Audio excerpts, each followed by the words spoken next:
Bonjour à vous. Aujourd'hui, nous allons discuter du ListView de Android. Premièrement, qu'est-ce que la conception en 3 temps d'un ListView? La première étape consiste à la conception de votre layout principal. Votre XML, ce XML-là contiendra votre vue. Pour ce faire, vous devez aller dans le dossier Res, Layout, et faire un bouton droit de la souris sur New Layout Resource File. Par la suite, une fois dans votre code, que le ListView est installé, vous allez devoir faire la déclaration de vos objets interface par le Find View by ID. L'étape 2 consiste avant tout à la conception de votre data. Vous avez 3 possibilités pour le data. Soit passer votre data à travers un string array, un array string, ou sinon à travers un ArrayList de type string, ou même un ArrayList de type class, un objet d'une classe que l'on va voir bien plus tard. Et finalement, en étape 3, nous parlons de l'affichage du output. Donc, si on comprend bien, nous le faisons en 3 étapes. La création du layout principal, la conception de votre data et par la suite l'affichage général. Le ListView, un widget de sélection. Android ListView est une vue où est regroupée une gamme d'items à être affichés dans une liste déroulante verticale. Ces éléments sont insérés automatiquement à l'aide d'un adaptateur qui extrait le contenu d'un tableau, d'un ArrayList ou d'une classe objet. L'adaptateur est en fait un pont entre le User Interface, l'interface utilisateur, et la source d'information. L'adaptateur retient l'information et l'envoie à la vue et celui-ci sera alors en mesure de l'afficher sur l'interface utilisateur.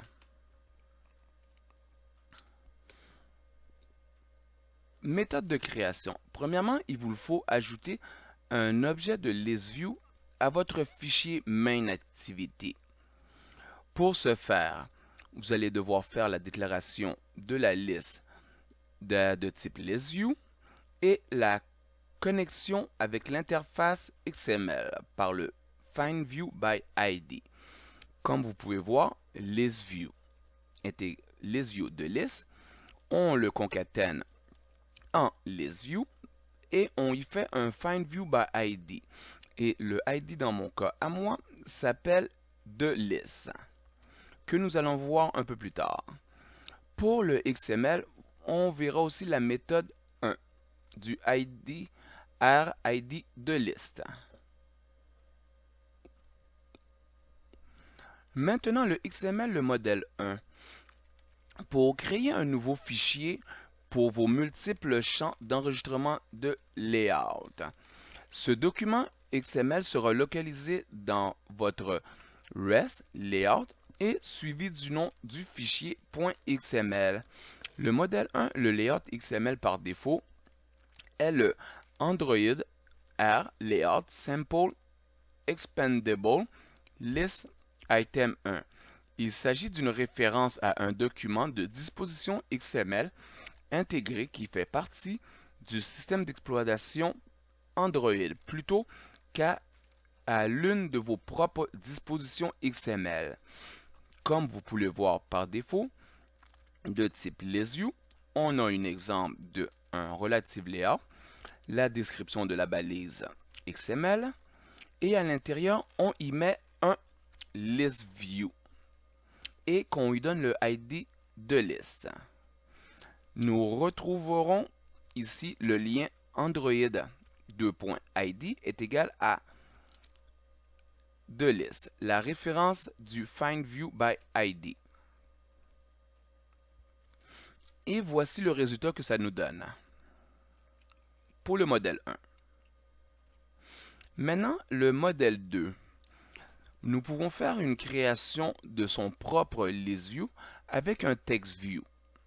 Pour cette technique, vous devez vous-même concevoir le document XML en question et le résultat donnera ceci. Vous voyez, nous mettons un text view au lieu d'un list view cette fois-ci. Et on verra comment le faire fonctionner tantôt plus loin. Et voici le résultat que ça donnerait pour le modèle 2. Maintenant, concernant le troisième modèle, création d'un list view détaillé, personnalisation du layout, list view. Dans ce cas-ci, vous voyez que j'ai créé mon XML. À l'intérieur de ce XML, je vais y placer une image. Et par la suite, je vais y mettre deux autres text view que eux autres, je vais pouvoir y mettre de l'information. Comme par exemple, sur mon image, je vais pouvoir y mettre la photo d'un utilisateur. Sur mon text view, je vais pouvoir y mettre le nom du user. Et l'autre text view, je vais pouvoir y mettre la description, que l'on verra un peu plus tard comment le réaliser. Et ce qui donnerait un résultat comme vous le voyez ici pour le modèle 3. Maintenant, la création de list view. Technique de création d'un list view. Trois types de données peuvent être transmis à l'adaptateur, comme je vous l'ai montré plus haut. Soit un string array, soit avec un array de liste de type string, ou soit avec une classe objet.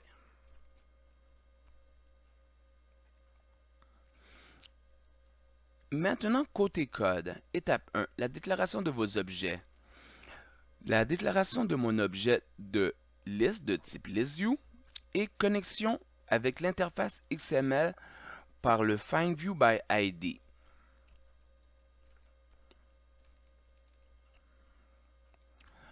L'étape 2, initialisation des variables de ArrayList.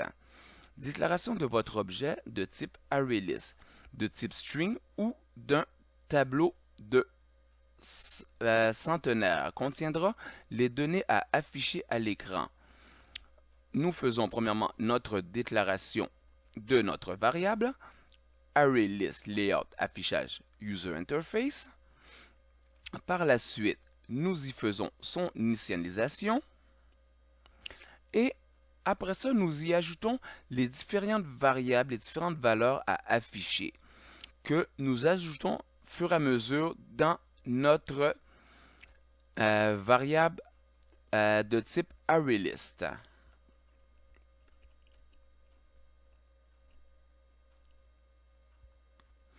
Étape 3. Déclaration de l'objet ArrayList. Array. Adapteur array adapteur de type string. Déclaration de l'objet array adapteur et l'ajout de l'objet ArrayList layout 1 comme argument final dans le constructeur. Pour ce faire, voici l'écriture du constructeur d'un array adapteur. Vous y voyez que le premier argument, le this, est le contexte d'utilisation, qui est le this. Le deuxième argument, le Android Air Layout Sample Expandable List Item 1, s'agit de l'identifiant de la ressource de la vue à utiliser. Et votre troisième argument s'agit du tableau ou de la liste d'éléments à afficher.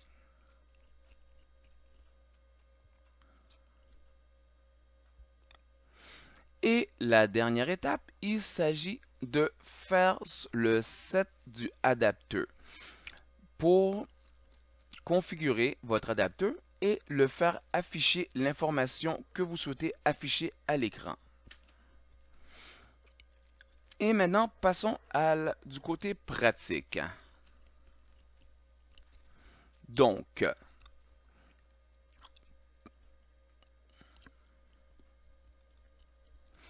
comme on peut voir présentement dans mon code, présentement j'ai déjà conçu à l'avance le tout.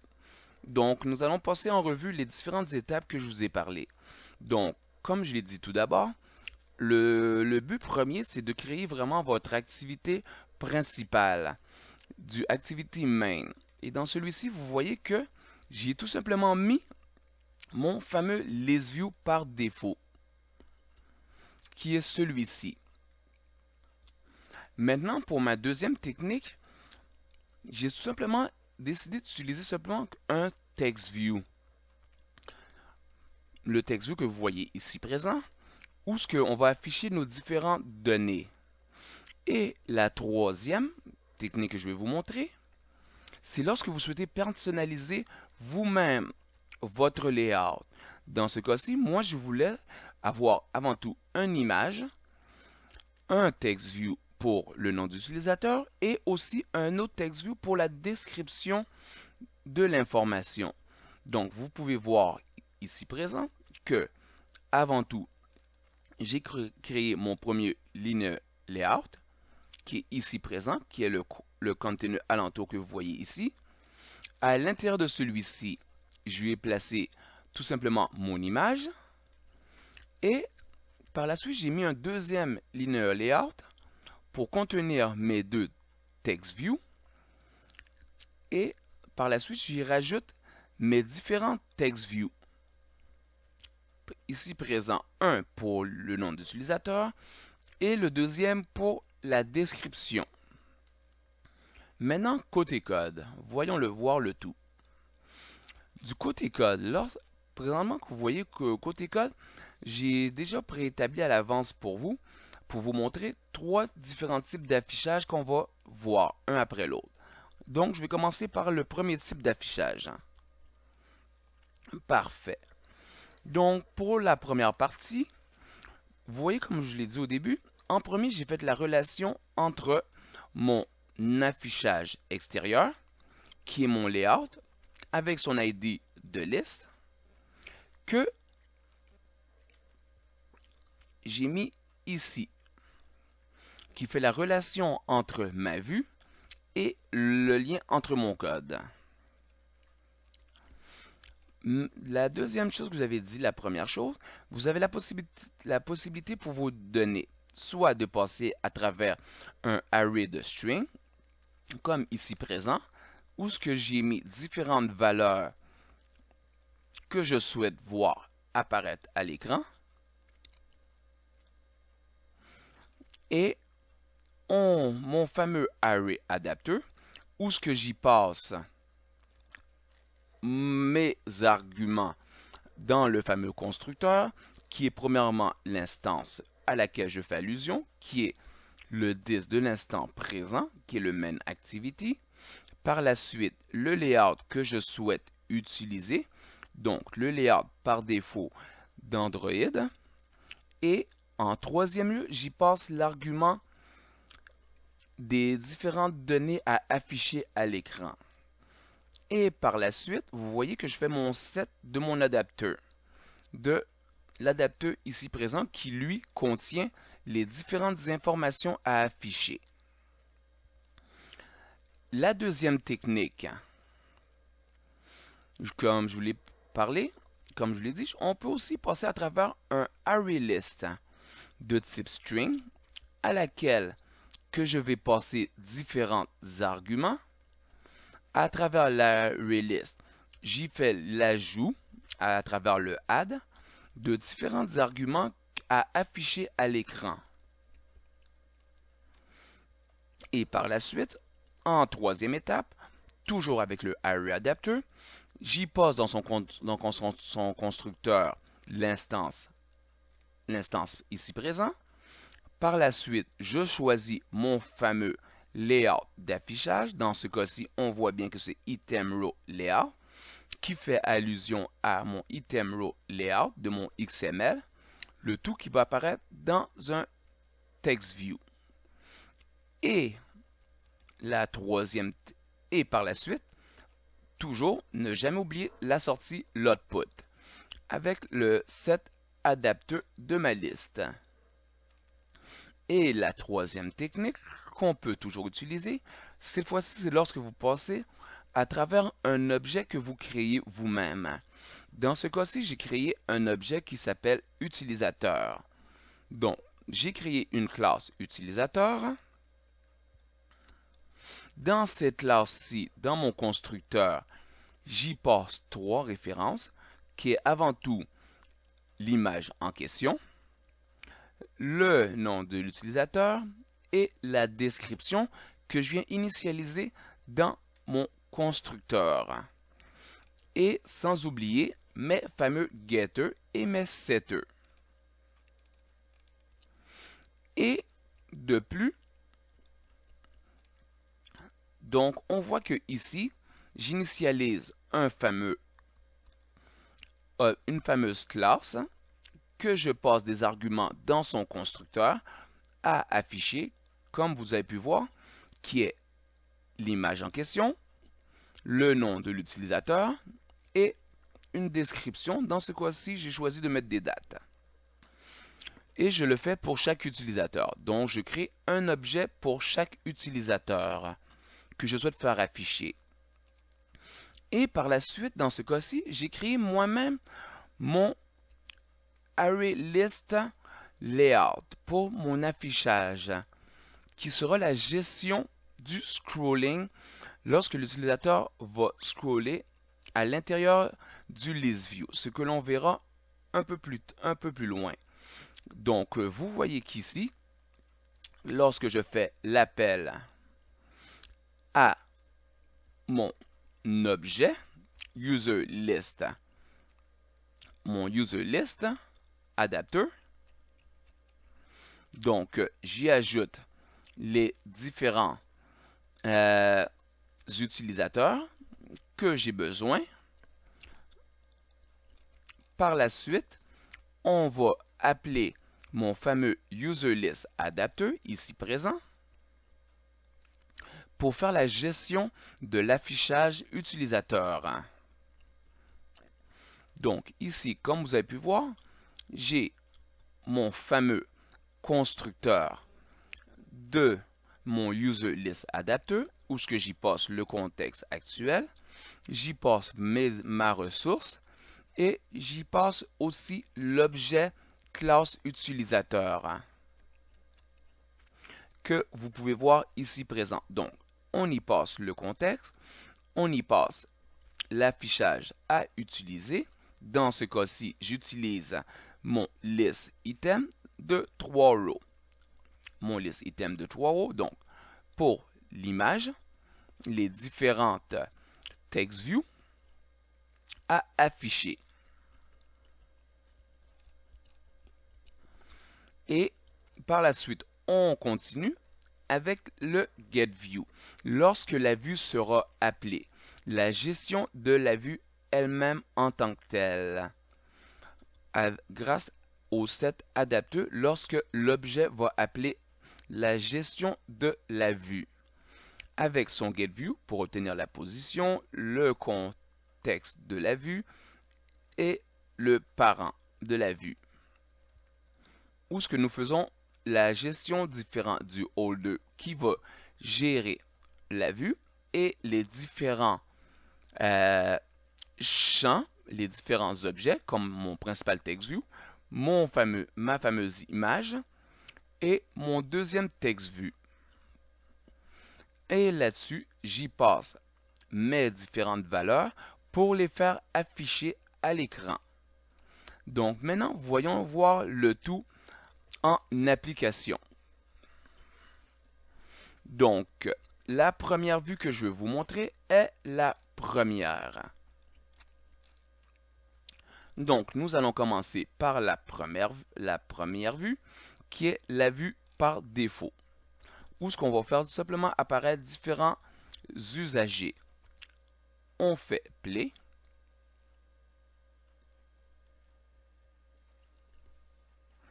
Et voyons voir le résultat final à l'écran.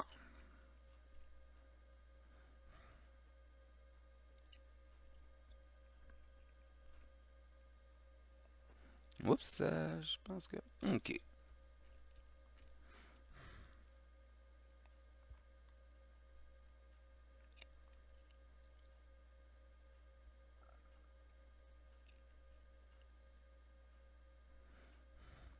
Donc, comme vous le pouvez voir ici, j'ai mon premier usager, mon deuxième usager, troisième, jusqu'à la fin que ça apparaît max OS X. Maintenant, voyons voir le deuxième type d'affichage. On arrête le tout. Et on repart le tout.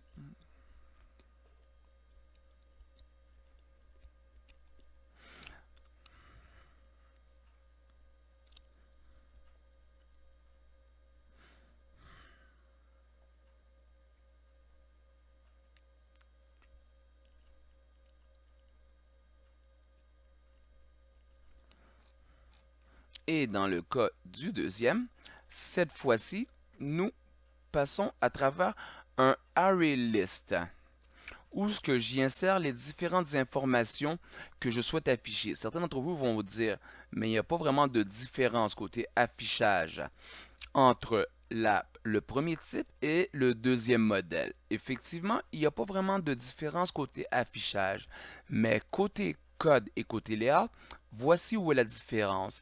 C'est que la première fois, nous sommes passés à travers un list view pour la gestion de l'affichage.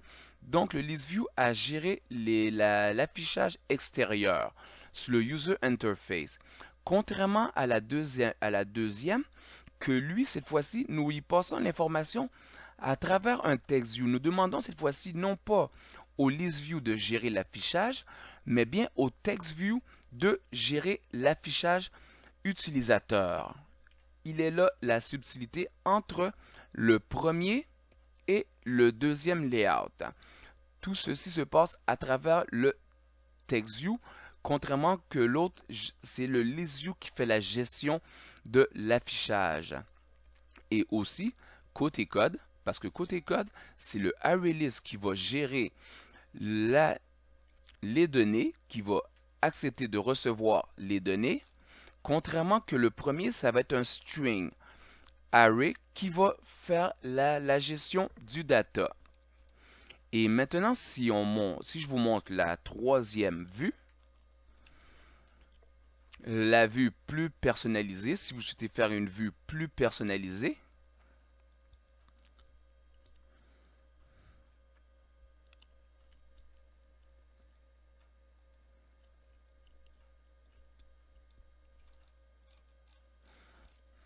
et dans celui-ci, on va passer à travers, cette fois-ci, une classe objet pour gérer l'insertion des utilisateurs. L'objet va gérer les différents utilisateurs que je souhaite faire afficher. Et par la suite, c'est un ArrayList de l'objet classe utilisateur, ici présent, qui fait l'insertion des données. Et par la suite, c'est celui-ci qu'on va appeler pour faire l'affichage. Comme vous pouvez voir, cette fois-ci, dans le constructeur, cette fois-ci, j'y passe mon objet contexte actuel. J'y passe la vue que je souhaite utiliser, celui que j'ai créé par défaut, que j'ai personnalisé comme ici présent. Et par la suite, j'y donne la classe objet où se trouve qui gère mes différents utilisateurs. Et mon UserListAdapter, l'adaptateur, va faire la gestion en plus de la vue du contexte actuel lorsque vous scrollez en haut et en bas pour faire monter, descendre les différents utilisateurs que vous souhaitez voir, ou plutôt les différentes données que vous souhaitez faire afficher à l'écran à vos utilisateurs. Donc, c'était comment créer un list view en 3 étapes avec Sonny Amadeus. Merci à vous tous. Passez une agréable belle journée. Au revoir.